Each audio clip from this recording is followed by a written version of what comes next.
সুপ্রিয় দর্শক, আমি আফজাল হোসেন, স্বাগত জানাচ্ছি সময়ের আলাপে। আমাদের আজকের অতিথি সবাই যাকে চেনেন এবং ইসলামী সুবক্তা হিসেবে পরিচিত রফিকুল ইসলাম মাদানী। মাদানী ভাই, আপনাকে স্বাগত জানাচ্ছি আমাদের সময়ের আলাপে। আপনাকে সবাই চেনে এবং একটা বিশেষ নামে সবাইকে চেনে, যে শিশু বক্তা হিসেবে আপনাকে নিয়ে মানুষের জানার অনেক আগ্রহ আছে। তো একটু ওই যে আপনি ওয়াজ মাহফিলেই তো সবচেয়ে বেশি পরিচিত, আর ওয়াজ মাহফিলটাই তো ইসলামের প্রসারের ক্ষেত্রে একটা অনিবার্য ভূমিকা রাখে এবং এটা আমাদের কালচারের সঙ্গে জড়িয়ে গেছে। তো সেই শুরুটা আপনি কিভাবে করলেন? এটা আসলে আমার একেবারে শুরুর দিকে, আমার যখন মাদ্রাসায় পড়াশোনা করি না তখনই আমার এক মামা ছিলেন। মামা আসলে আপন মামা না, তার অবদানটা বলতেই হয়। তো আমার মামার একটা ফিকির ছিল যে ওই আমার যেই মামা আমার আম্মাকে, মানে যেই নানা মেয়ে বানাইছে উনি, যে ছেলেটাকে হাফেজ বানাবে, আলেম বানাবে। তো আমার আব্বারও একটা ফিকির ছিল এরকম। তো আব্বাকে বোঝাইয়া বললে মাদ্রাসায় নিয়ে আসেন। তো উনি আসলে হলো কি, মানে শুরু থেকেই একটা সুদূর প্রসারে চিন্তা করতেন, যে আমাকে দেখে বলতেন, আমার আব্বারে বলতেন যে এই ছেলে একদিন অনেক বড় আলেম হবে, বক্তা হবে, এরকম বলতেন। তো তখন থেকেই সাপ্তাহিক কিছু আলোচনা আমাদের মাদ্রাসাগুলোতে, কওমি মাদ্রাসাগুলোতে বৃহস্পতিবারে এক ধরনের সেমিনার হয় আপনার। এখানে শ্রোতা হলো আপনার ছাত্ররাই, বক্তাও ছাত্ররাই। আচ্ছা। তো এখানে হলো কি আপনার যে যেমন পারো বলো, মানে ভুল তো হবেই, উস্তাদরা থাকেন ধরাইয়া দেন, মানে একবারে ফ্রিলি ওপেন বলো, তুমি যা মন চায় যত ভুল করতে পারো বলো, বলতে থাকো। তো দেখা যায় তো আলহামদুলিল্লাহ, এটা আল্লাহ শুকরিয়া, আল্লাহ মাফ করুক, নিজের কথা নিজে বলা। তো আমি ওগুলোতে আমি ভালো পারতাম, সাহসিকতা বা একটু মানে একটু সবচাইতে একটু জোরে বলা, মানে তখন বয়স কত ছিল? 12-13 হ্যাঁ এরকম। আচ্ছা, আপনার পরিচিতিটা কিভাবে আসলো তাহলে? তখন এই যে সাপ্তাহিক সেমিনারে বলতে বলতে, তো আমার মামার একটা মসজিদ ছিল, ওই মসজিদে একদিন বললো যে জুমার খুতবার আগে আলেমরা যে বয়ানটা করে, খতিব সাহেবরা, ওখানে বয়ান করার জন্য। তখন আমি একদিন বক্তব্য দিলাম রাসূলুল্লাহ সাল্লাল্লাহু আলাইহি সাল্লামের মেরাজ নিয়ে। যদিও আমার ওই মসজিদের বয়ান ভুলও হয়েছে কিছু, যেমন আপনার 50 রাকাত নামাজের জায়গায় 50 ওয়াক্ত বলছি, মানে বিভিন্ন বিষয়গুলোতে। তবুও মামা বাহবা দিত। আস্তে আস্তে গ্রাম অঞ্চলের কিছু প্রোগ্রামে মামা নিয়ে যাইতো। দেখা যেত কিছু প্রোগ্রামে নিয়ে গেছে, অনেক আশা করিয়া মুখস্থ করিয়া বক্তব্য অনেক ইয়া করিয়া যাইতাম তখন ছোটবেলায়। তো দেখা গেছে বক্তাদের লিস্টের কারণে সিরিয়াল পাইতাম না, তো খুব কষ্ট লাগতো তখন। তো এইভাবে আস্তে আস্তে আলহামদুলিল্লাহ যখন মাদ্রাসার লাইনে পড়াশোনা করছি, একটা সময় ওই যে ছোটোবেলায় যেটা সাপ্তাহিক সেমিনারে কাজ লাগছে, কিতাবাদি পড়তে পড়তে একটা সময় আঞ্চলিকভাবে পরিচিতি হয়েছে। আঞ্চলিকভাবে কিছু প্রোগ্রামে যাই, কিছু প্রোগ্রাম থেকে মানুষের মধ্যে এক ধরনের যে এই ছেলেটা একটু ব্যতিক্রম, ছোট মানুষ তবুও কথা বলে এরকম, তো সাহসী কথাবার্তা বলে, এইভাবে মানুষ আস্তে আস্তে একটা প্রোগ্রাম থেকে, মনে করেন থানা পর্যায় থেকে জেলা পর্যায়ে, জেলা থেকে বিভাগ। আমি সেই আপনার অনেকেই এটা জানে না, আপনার 12-13 সাল থেকে কন্টিনিউ আলোচনা করি, একবার 12-13 সাল থেকে। আচ্ছা আচ্ছা। মোটামুটি ময়মনসিংহ বিভাগীয় যে প্রোগ্রামগুলো, ওগুলোতে ওই 11-12 থেকেই কন্টিনিউ আলোচনা করি। তখন আসলে আমার বয়সও 10-11 বা 13-14। এই যে আপনি ওয়াজে গিয়ে খুব সাহসী বক্তব্য দেন, খুব সাহসী বক্তা হিসেবে আপনাকে সবাই চেনে এবং অনেকে ভালোবাসে আপনাকে। তো এই সাহসী বক্তব্য দিতে গিয়ে তো আপনাকে মানে জেলেও যেতে হয়েছে। সেটি 2021 সালের দিকে মোদি বিরোধী একটি বক্তব্যের কারণে আপনাকে ধরে নিয়ে যাওয়া হলো। এরপরে আপনাকে র্যাব ধরে নিয়ে গেল। সেই মানে আপনি সাহসী বক্তব্যটা দিয়ে মানে দেন কেন? অনেকেই যখন নানারকম কম্প্রোমাইজ করে থাকে, আপনি সেটা কেন করলেন না? আফজাল ভাই বা অডিয়েন্সদের উদ্দেশ্যে আমি একটা কথা বলি, আল্লাহ মাফ করুক, মানে এটা কোনো ব্যক্তি রফিকুল ইসলাম মাদানীকে ইয়া করার জন্য না। আমি সিরিয়াসলি বলি ভাই, আল্লাহ মাফ করুক, আল্লাহকে সাক্ষী রেখে বলতেছি, এদেশের রাজনৈতিক নেতা বলেন বা আলেম শ্রেণীর মধ্যেও যারা রাজনীতি করে, আমি অনেকের সাথে ওঠা বসা চলাফেরা করছি।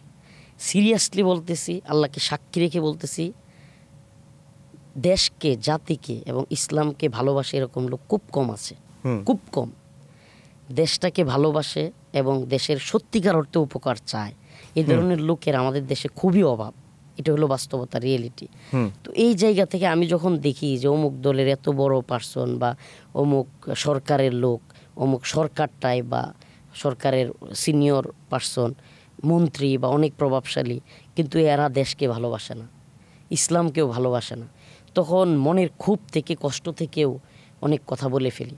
আলহামদুলিল্লাহ, এটা মানে গর্বের সাথেই বলতে পারি আল্লাহ প্রদত্তভাবে এই দেশকে, জাতিকে ওদের চাইতে আমরা 1000 গুণ বেশি ভালোবাসি।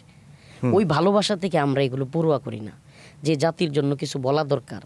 সবাই যখন মুনাফিকির মধ্যে লিপ্ত হয়ে যাচ্ছে, অনেক মানুষ, আমি বলতেছি না সবাই, মানে অবশ্যই ভালো মানুষও আছে, কিন্তু বেশিরভাগ মানুষ যখন ওই অবস্থায় দেখতেছে যে এই সত্যটা কেন বলতেছে না মানুষ, তখন আমাদের মানে মনে লাগে, আঘাত লাগে যে আসলে এই কথাগুলো কেন বলা হচ্ছে না।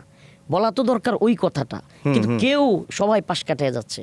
কি মিডিয়া, কি আল্লাহ মাফ করুক, কি আলেম শ্রেণী, কি আপনার রাজনীতিবিদ, কি সরকার। এই জন্য ওই জায়গাগুলো থেকে আমি তখন ক্ষুব্ধ হয়ে কথাগুলো বলে ফেলি, কষ্টে কথাগুলো বলে ফেলি, যেটা কেউ বলে না। এখানে কি মানে কোনো কম্প্রোমাইজের কোনো বিষয় আছে? অবশ্যই আছে, অবশ্যই আছে। তো আলেম সমাজও যদি কম্প্রোমাইজ করে তাহলে তো মানে ধরেন সাধারণ মানুষ তারা কম্প্রোমাইজ করতে পারে, কিন্তু আলেম সমাজও যদি কম্প্রোমাইজের মধ্যে চলে যায় তাহলে ইসলাম কোন দিকে যাবে বা দেশটা কোন দিকে যাবে?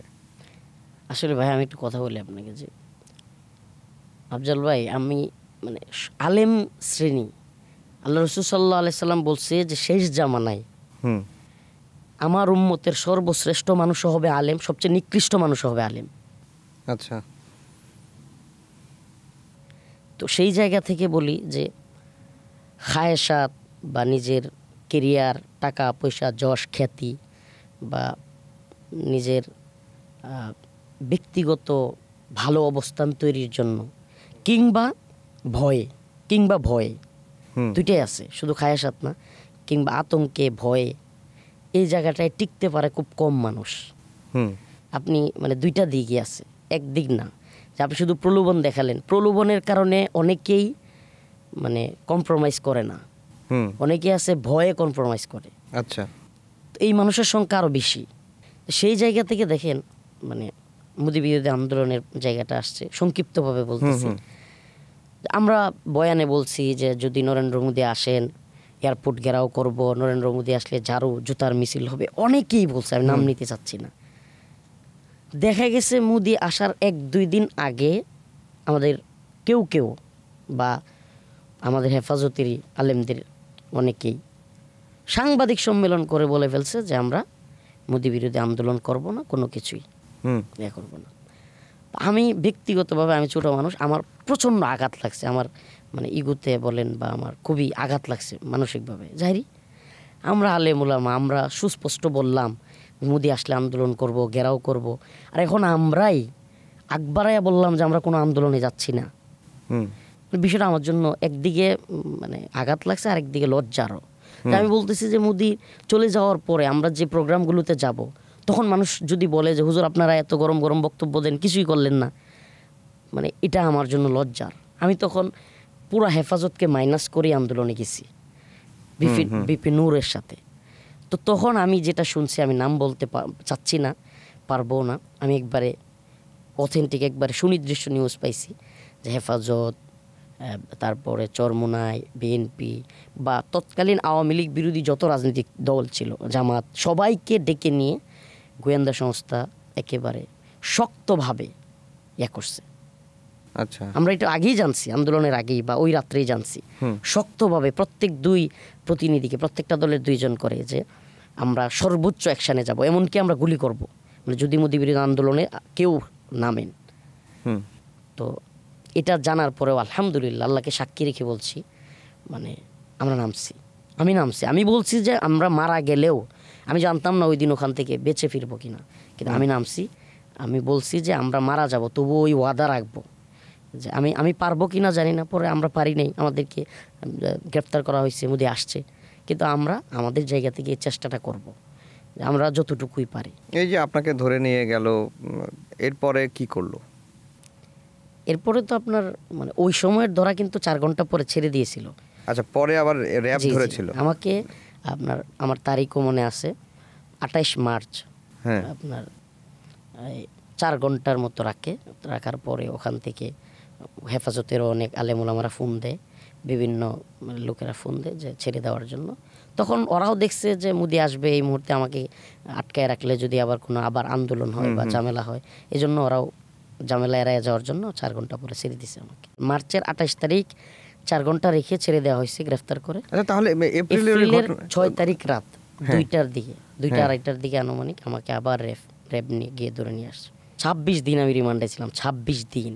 হুম মানে আপনার বাংলাদেশের থানাগুলোর, আপনি যদি কখনো তেজগাঁও থানায় যান পুরান, এগুলোতে আপনি 5 দিন থাকলে আপনি মানসিকভাবে অসুস্থ হয়ে যাবেন, শারীরিকভাবে তো হবেনি। হুম মানে এগুলোতে বিড়ি সিগারেট থেকে নিয়ে গাঁজার গন্ধ, এগুলোর ভিতরে মানে দম বন্ধ হয়ে যাওয়ার মতো অবস্থা, নোংরা পরিবেশ, টয়লেটের মানে অবস্থা সিরিয়াস। এই অবস্থায় এরকম সময়গুলো আমাদের 26 দিন গেছে।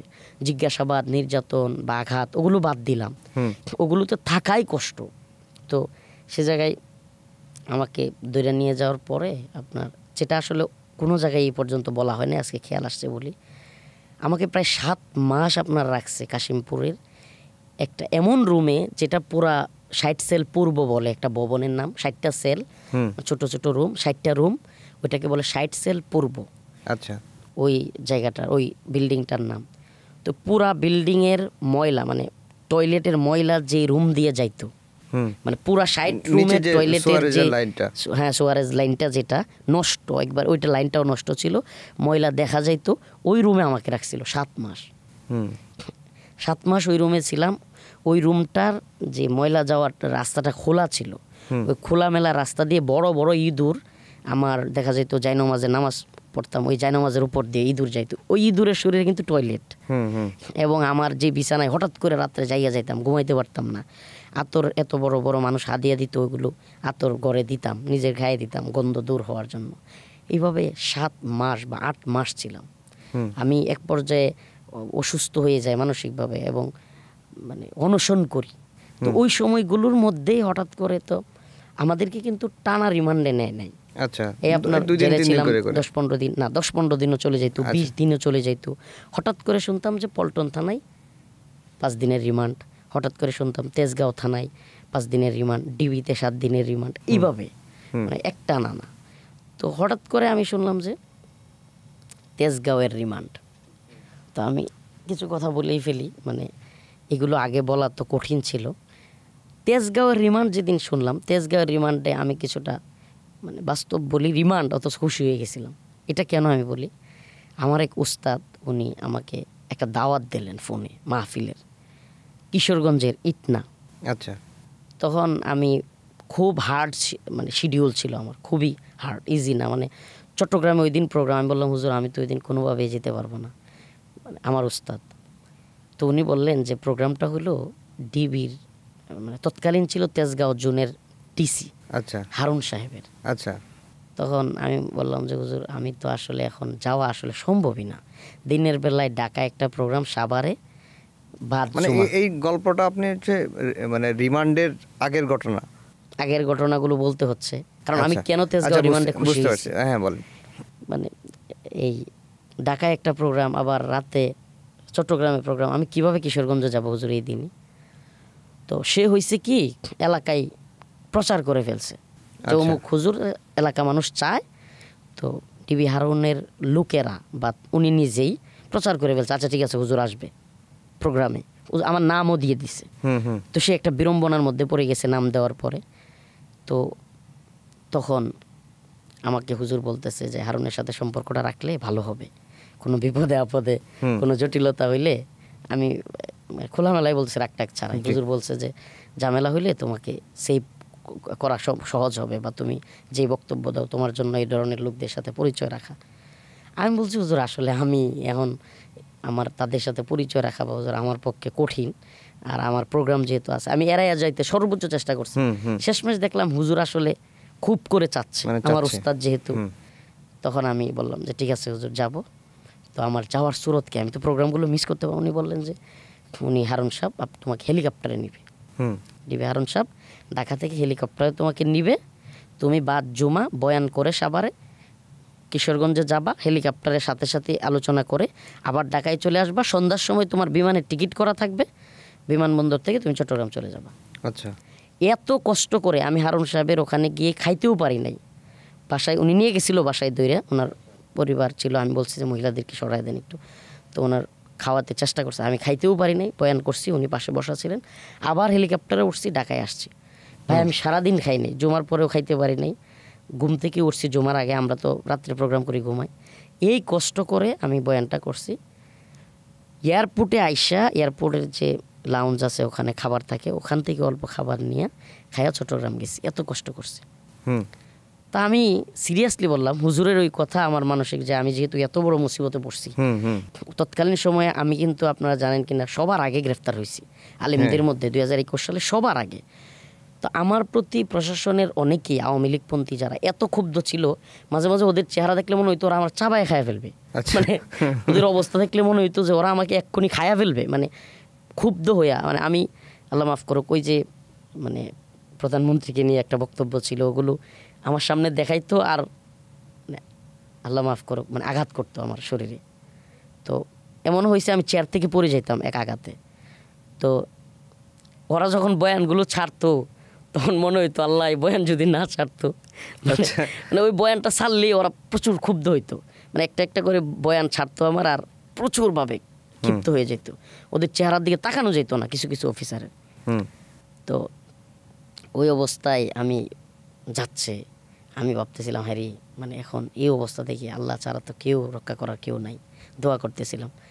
তখন যখন শুনছি যে ডিসি হারুন এবং ওনার সাথে আমার একটা সম্পর্ক আছে, উনি হেলিকপ্টারে আমার প্রোগ্রামে নিয়ে গেছে, ভাবছিলাম যে উনি হয়তো, আমি মন থেকেই ভাবতেছিলাম যে হয়তো উনি কোনো সহযোগিতা করলে করতেও পারে।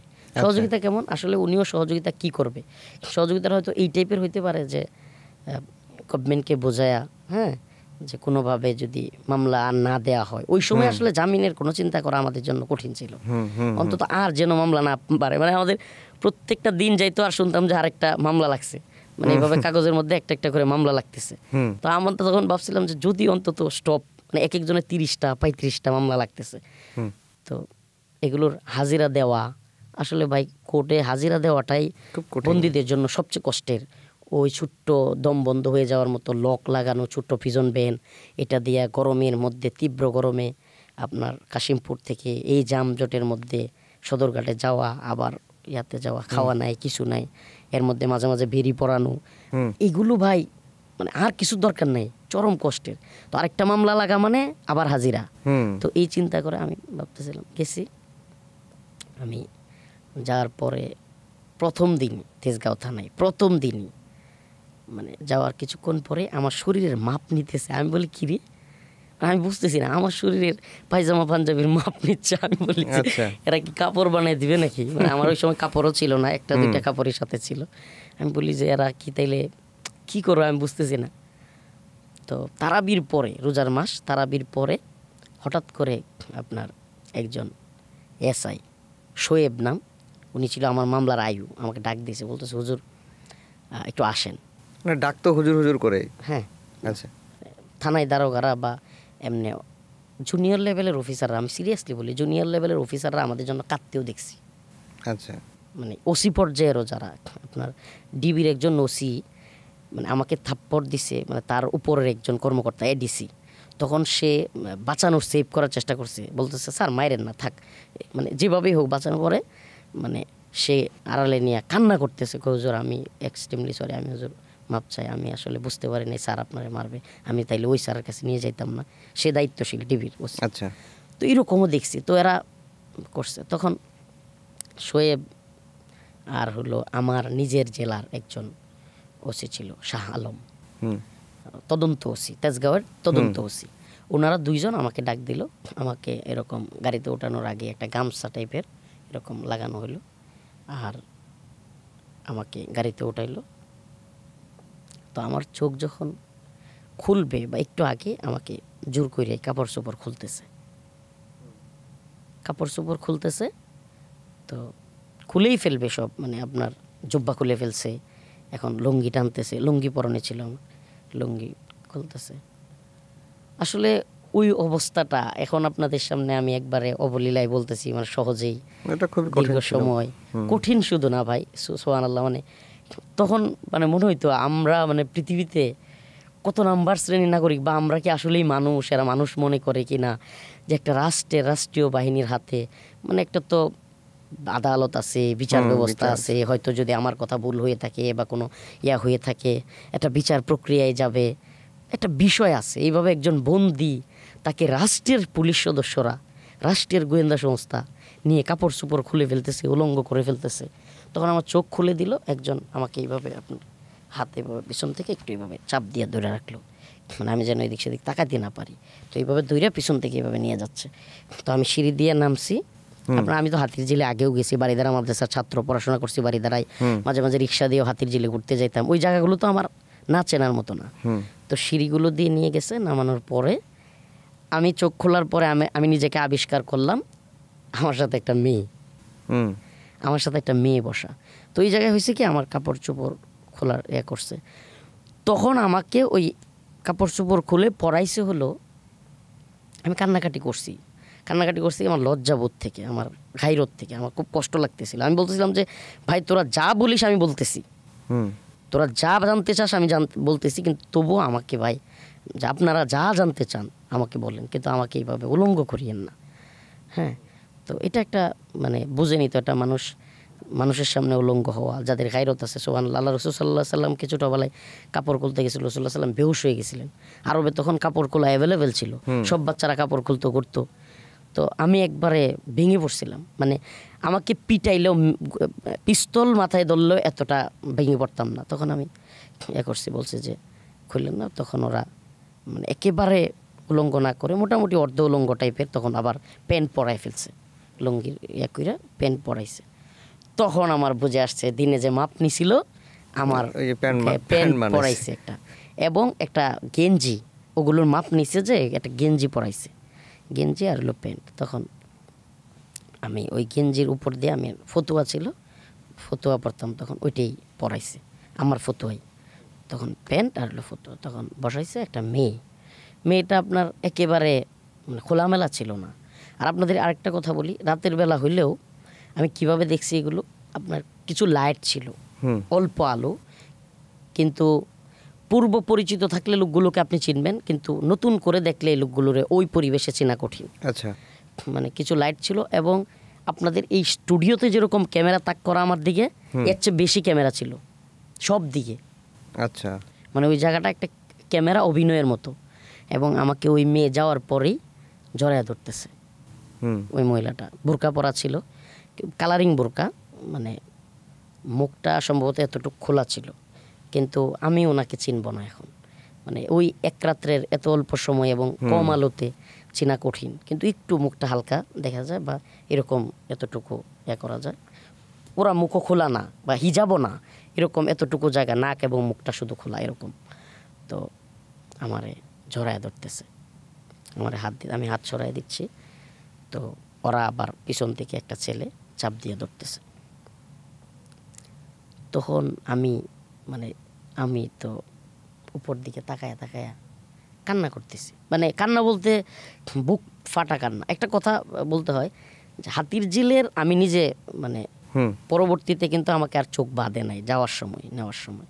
তো আমি যাওয়ার সময়ও দেখছি যে হাতিরঝিলের যে দুইটা রাস্তা আছে, একটা তো বাড্ডারামপুরা থেকে এইভাবে, এটা আরেকটা হলো কাকরাইল মোড় থেকে এদিকে, এই দুটা পয়েন্ট, ঝিলের যে পয়েন্ট, দুটা পয়েন্ট বন্ধ ছিল, সম্পূর্ণ প্রশাসনের লোক বসা ছিল এদিকেও।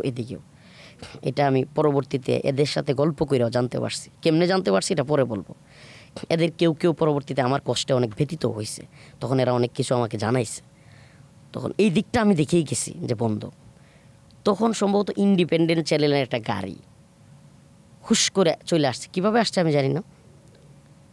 ওরা দেখলাম চরম ক্ষিপ্ত হয়েছে, হ্যাঁ এই গাড়ি কেমনে আসলো, থামায় দিছিল, মানে আমি যেখানে বসা এর উপরে রাস্তায় থামায় দিছিল গাড়িটা। তো ওরা গাড়িটাকে দ্রুত সরাই দিল। তো অফিসাররা যে কয়জন ছিল খুব ক্ষিপ্ত।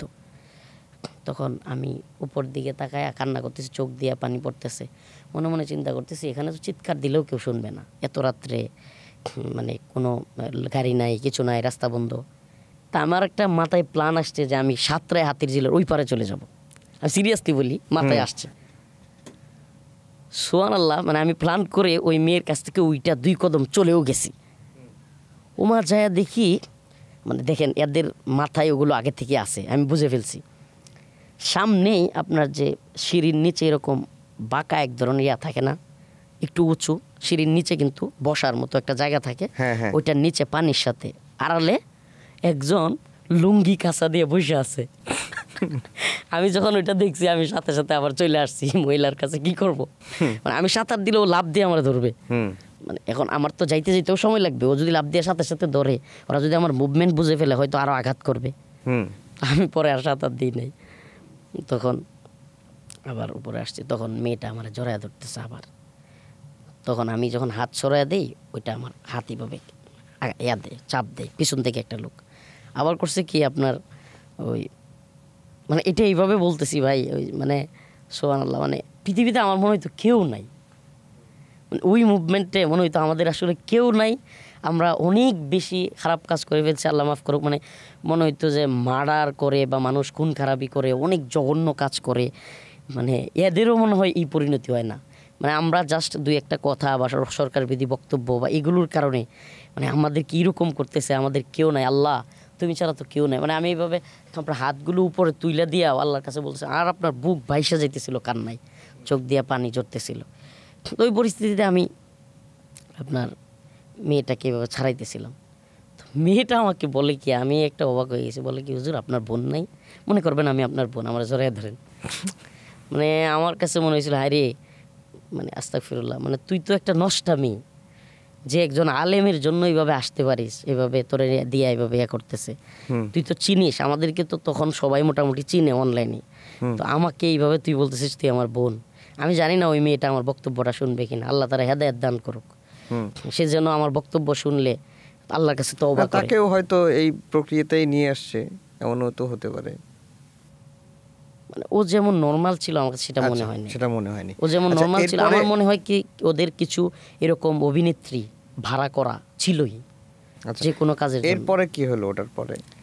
এরপরে তো ওখানে জড়াইয়া ধরছে, কান্নাকাটি করছি, মেয়েটা জড়াইয়া ধরছে, ওরা ছবি তুলছে, ভিডিও করছে চারদিক থেকে, এই ভিডিওগুলো কিন্তু আছে, ছবি আছে। আচ্ছা আচ্ছা। তখন আমি যেটা বলছি সিরিয়াসলি বলি, আমাকে উলঙ্গ করার সময় টেনে হিচড়ে এই কথাগুলো মাহবুবুল আলম হানিফ, মানে আওয়ামী লীগের একজন মন্ত্রী, সে বলছে যে আমি যেই কথাগুলো তখন বলছি যে দেখেন আপনারা যা বলেন আমি শুনবো, আমাকে উলঙ্গ করিয়েন না, সরকার বিরোধী বক্তব্য দিতে না করলে আমি বক্তব্য দিব না ভাই, তবু আমাকে এটা করিয়েন না। মানে আমি এগুলো বলছি, আমি যেটা বলছি বলি, মানে আমার ওই মুভমেন্টে মানে আমার যেভাবেই হোক আমার উলঙ্গ থেকে বাঁচা, মানে আমি এই মেয়েটার সামনে আমাকে উলঙ্গ করবে, মানে এটা আমার কাছে দুনিয়ার সব ফাঁসি দিলেও মনে এত কষ্ট হইতো না।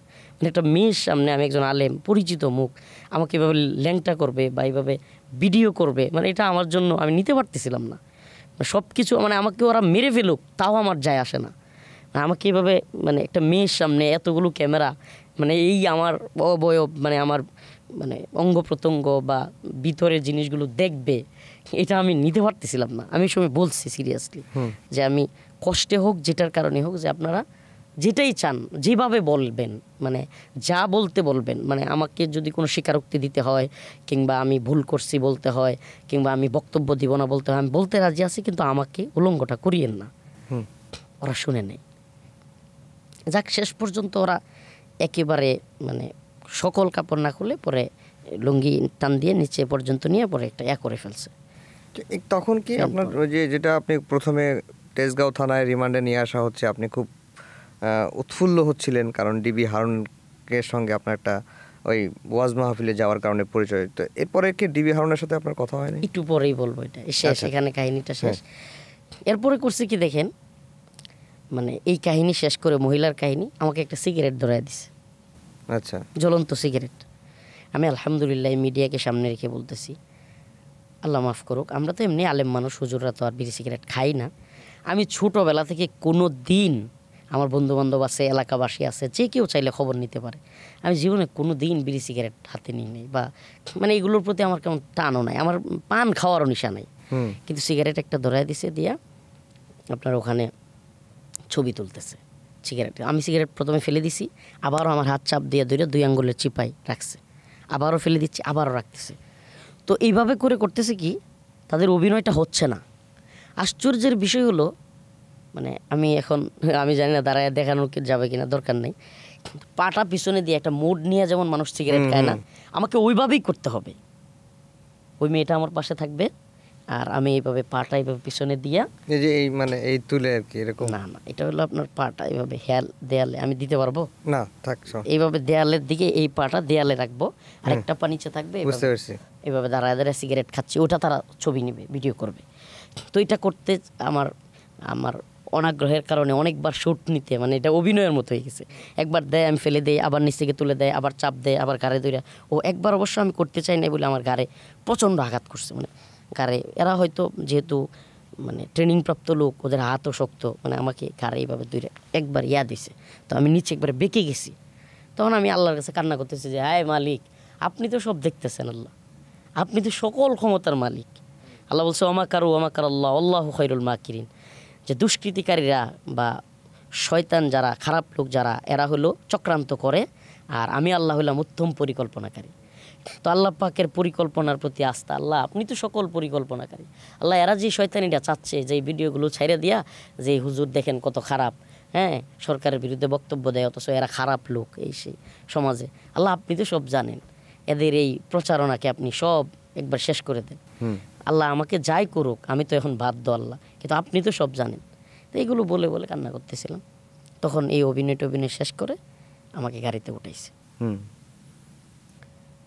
মানে আমার জীবনে আমার আব্বা মারা গেছে, আমি যখন সত্রপাড়ার হাফেজ, আমি এতটা কান্না করি নাই যতটা কান্না ওই দিন করছি। চিৎকার করে কান্না করতেছিলাম, আর মানে শুধু আল্লাহর কাছে, আল্লাহ আমাদের তো কেউ নাই আপনি ছাড়া, আল্লাহ আপনি ছাড়া আমাদের কেউ নাই, সত্যিই কেউ নাই, আমাদের করার মতো ক্ষমতাও নাই, আমার পরিবার কি করবে বা কেউ কিছু করবে, আমার ওই সময় কোনো অবস্থান ছিল না।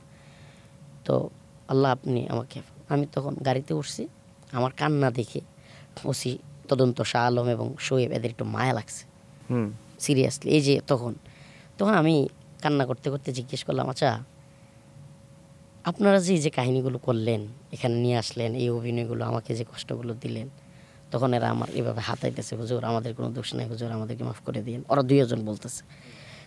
তো আমি বলছি এটা কি ডিবি হারুন সাহেব জানে, ওই যে সরি তখন ডিসি হারুন, আপনাদের যে তেজগাঁও জোনের ডিসি, উনি কি জানে? ওদের চোখে মুখে আমি এত ক্ষোভ দেখছি হারুনের প্রতি তখন, মানে ওরাও এই বিষয়টাকে পছন্দ করে নাই, ওরা দুইজন এত কষ্ট পাইছে, বলতেছে যে এত মাস্টার মাইন্ড, এ হলো পরিচালক এই নাটকের। আচ্ছা, মানে বদমাইশ শব্দটা ইউজ করছে কিনা আমি একবারে বলতেছি না, কোড করতেছি। ওরা বলতেছে যে ও হইলো বদমাই, ও হইলো এটার পরিচালক হুজুর এই নাটকের। আপনি কি বলতেছেন? এই পুরো নাটকটার পরিচালক হলো সে করাইছে। এরপরে আপনি সামনাসামনি পড়েন নাই তার কখনো? 4 দিন পর ইফতারের আগ মুহূর্তে আমাকে তেজগাঁও থানার ওসি সাহেব নিয়ে গেছে।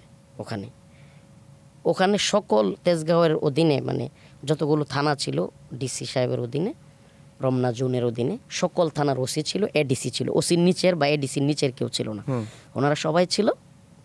আমাকে ওই রুমে ঢুকাইছে। ও আগে গাড়িতে কিন্তু বলে নিছি যে হুজুর, ও আমি আবার তেজগাঁও রিমান্ডে যাওয়ার পর থেকেই ওই দারোগাদের সাথে ওসির সাথে বলতেছিলাম আমি হারুন সাহেবের সাথে সাক্ষাৎ করতে চাই, বারবার বলতাম। মানে ওই কারণে, ওই যে আমার প্ল্যানিং যেটা, যে আমি ওনাকে বলবো যে আপনি একটু হলেও বোঝাইয়া বলেন যে মামলা যাতে আর না হয়। তো ওরা একটু ক্ষিপ্ত আমার দিকে, মানে ওই ওসি বা থানার দারোগা বলতে, হুজুর আপনি কার সাথে দেখা করতে চান, কী হবে আপনার দেখা করে? তখন ওই দিন গাড়িতে আমি বলতেছিলাম যে ভাই আজকে আমাকে কেন নিয়ে যাচ্ছেন, আমি তো তার সব জেনে ফেলছি, সেই এটার মাস্টার মাইন্ড, সেই এটার পরিচালক, তা আপনারা কেন আমাকে ওখানে নিয়ে যাচ্ছেন? আমি ওর সামনে কিভাবে দাঁড়াবো, ওর সামনে আমি কিভাবে কথা বলবো? বলছে হুজুর আমাদের তো কিছু করার নাই, উনি আমার বলছে নিতে যাবেন। তো গেছি। মানে যাওয়ার পরে, মানে আমি ওই রুমে তার অফিসে ঢোকার পরে সব দিকে ছোট ছোট চেয়ার, ওই যে আপনার গোল টেবিল বৈঠকের মতো রুমের মতো ছোট ছোট মাইক দেওয়া, ওই রকম উনি একটা চেয়ারে বসা। আরে হুজুর, আরে আপনি আমার থানায় আর আমি জানি না। বলছে আরে হুজুর আপনি আমার থানায়, অথচ আমি জানি না। আমি মনে মনে ওর প্রতি ঘৃণা আর হলো কষ্টে নিজ দিকে তাকায় গেছি, মানে ওর চোখের দিকে তাকানোর ইচ্ছা হইতেছে না। কারণ আল্লাহ তাআলা আমাদেরকে এতটুকু মেধা দিয়েছে, আমরা বুঝতে পারি যে ও মাহফিলে নিছে যে কোনোভাবে, যে সরকার বিরোধী বক্তাকে হারুন তুমি মাহফিলে নিবেলা, প্রাইম মিনিস্টার যদি জানে ওরে দিবে বাটাম। ও এই কারণে ওইটাকে ডাকার জন্য এই অভিনয়টা করছে। মানে এটা আমার বুঝতে আর কঠিন হয় না।